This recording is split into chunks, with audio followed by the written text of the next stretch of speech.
Go yard. I got so much motherfucking design on right now. Break it down, bring it back, make it clap. Assalamualaikum warahmatullahi wabarakatuh. Perkenalkan, nama saya Siti Mariati dari kelas 9G. Dalam video kali ini saya akan menyampaikan tentang awal terbentuknya pemerintahan NKRI supaya bisa berdiri dengan lekat, kekal, dan abadi. Sebelumnya, saya akan menjelaskan apa itu NKRI. NKRI adalah Negara Kesatuan Republik Indonesia yang berdiri sejak proklamasi kemerdekaan pada 17 Agustus 1945.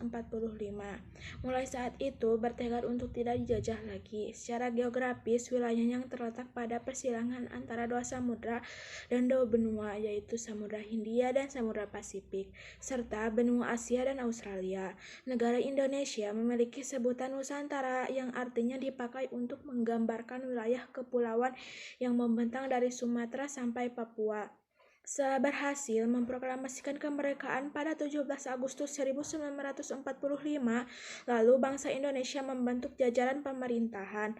Indonesia saat itu masih negara baru, tentunya penuh perubahan yang menarik untuk diikuti. Yang pertama yaitu PPKI. PPKI adalah Panitia Persiapan Kemerdekaan. Walaupun sudah merdeka, ternyata tugas PPKI masih berlanjut. PPKI harus menyiapkan terkait pembentukan negara. Proses persiapan itu dilakukan dalam beberapa rapat. Rapat tersebut dipimpin oleh Insinyur Soekarno. Hari pertama sidang PPKI dilaksanakan pada 18 Agustus 1945. Poin pertama, menetapkan dan mengesahkan Undang-Undang Dasar Negara Republik Indonesia yang sekarang dikenal sebagai Undang-Undang Dasar 1945. Poin kedua, memilih dan menetapkan Insinyur Soekarno sebagai presiden dan Muhammad Hatta sebagai wakil presiden. Poin ketiga, membentuk Komite Nasional sebagai pembantu presiden. Hari kedua sidang PPKI dilaksanakan pada 19 Agustus 1945. Poin pertama, menetapkan 12 kementerian dan 4 menteri negara. Poin kedua, membagi daerah Republik Indonesia ke dalam 8 provinsi. Hari ketiga sidang PPKI dilaksanakan pada 22 Agustus 1945. Poin pertama, membentuk Komite Nasional Indonesia Pusat atau KNIP. Fungsinya membantu dan menjadi penasihat presiden.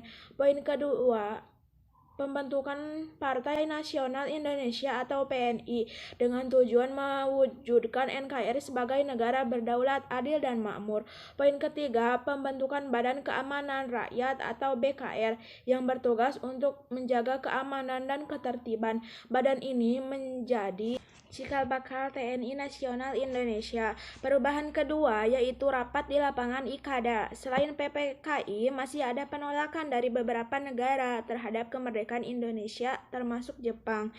Sebagai bentuk protes, akhirnya diadakan rapat raksasa di lapangan IKADA di Jakarta pada tanggal 19 September 1945. Di kesempatan itu, Insinyur Soekarno menyampaikan pendapat yang berisi poin pertama, menegaskan kemerdekaan bangsa Indonesia bertekad mempertahankan. Poin kedua, meminta dukungan dan kepercayaan rakyat terhadap pemerintah Republik Indonesia. Poin ketiga, menuntun rakyat untuk mematuhi kebijakan-kebijakan pemerintahan dengan disiplin. Poin keempat, menuntut rakyat untuk bubar meninggalkan lapangan dengan tenang untuk menghindari pertumpahan darah. Rapat ini menjadi penting karena pemerintahan berhasil bertemu langsung dengan rakyat, sehingga pemerintah berhasil meningkatkan kepercayaan rakyat akan kekuatan bangsa Indonesia.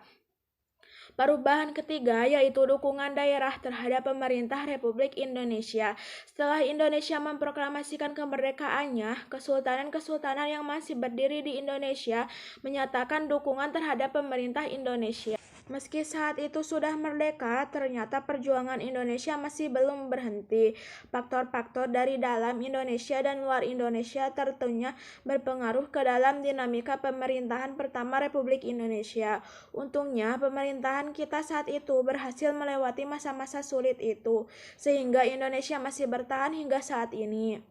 Maka dari itu, marilah kita menjaga keutuhan NKRI dengan cara mencintai tanah air, membina persatuan dan kesatuan, menumbuhkan kesadaran kebangsaan dan bernegara, dan terakhir sikap rela berkorban. Demikian kiranya yang bisa saya sampaikan, kurang lebihnya saya mohon maaf jika ada salah kata yang terucap, dan atas perhatiannya saya ucapkan terima kasih yang sebesar-besarnya. Akhir kata saya ucapkan wassalamualaikum warahmatullahi wabarakatuh.